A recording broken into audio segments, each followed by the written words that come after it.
আমরা বিএনপির লোকেরা, অন্যান্য দলের লোকেরা আমরা জেলখানায় ছিলাম। আমাদের 11 জন নেতাকে জেলে মৃত্যুবরণ করতে হয়েছে। তার মধ্যে 5 জনকে সরাসরি ফাঁসির মঞ্চে তাদেরকে অন্যায়ভাবে হত্যা করা হয়েছে এবং বিশ্বের সমস্ত সংস্থাগুলো বলেছে এই বিচার যথাযথ হয়নি এবং আমাদের হাজার হাজার নেতা কর্মীদের উপর অত্যাচার করা হয়েছে, হত্যা করা হয়েছে বহু লোককে।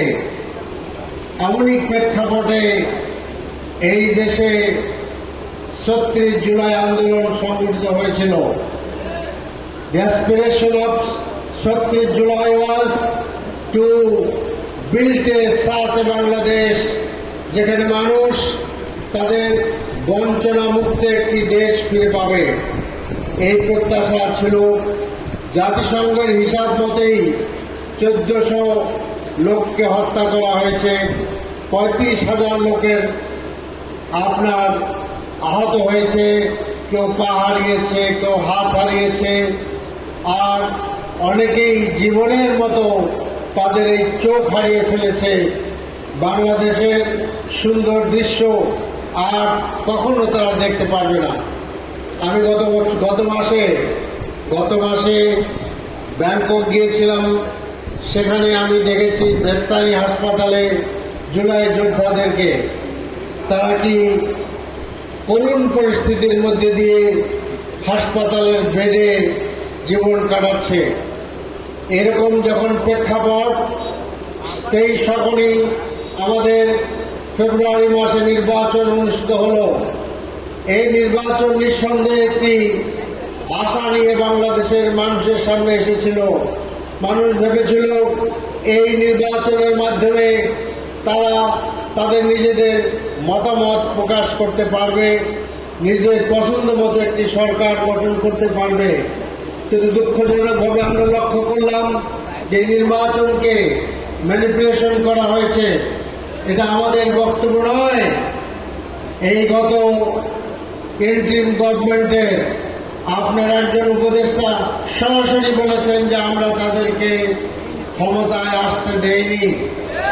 কাজেই সে হয়ে গিয়েছে ডক্টর রেদওয়ান, এই অ্যাডভোকেট রেদওয়ান, তিনি হয়ে গেছেন রাজ সাক্ষী। আমরা দেখতে পাই যখন সেই গভর্নমেন্টের একজন উপদেষ্টা বিএনপি সরকারের পররাষ্ট্রমন্ত্রী হয়, আর তাকে তিনি বলেছিলেন তিনি বিদেশি নাগরিক, তার দ্বারা বাংলাদেশের নিরাপত্তা বিঘ্নিত হবে, তাকে রাখা যাবে না, তাকে পদত্যাগ করতে হবে।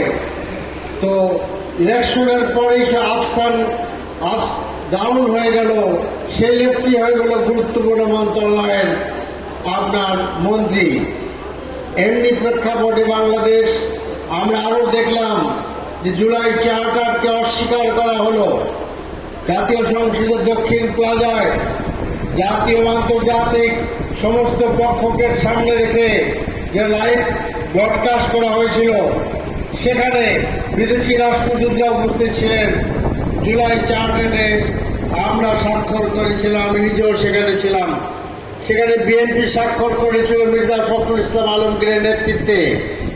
কিন্তু আজকে জাতীয় সংসদে সরকারি দলের বাংলাদেশের আপনার স্বরাষ্ট্রমন্ত্রী বললেন জুলাই সনদ একটি প্রতারণার দলিল। তিনি বললেন যদি নির্বাচন ব্যাপারে আমরা আশঙ্কা না থাকতো তাহলে আমরা জুলাই সনদে স্বাক্ষর করতাম না।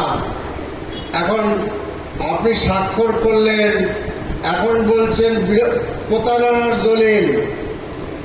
এই প্রতারণার দলিলে যে স্বাক্ষর করে তার ব্যাপারে যদি আমি নাউন বলিতে কি বলবো? যদি নাউন অফ প্রতারণার দলিলে স্বাক্ষরকারী,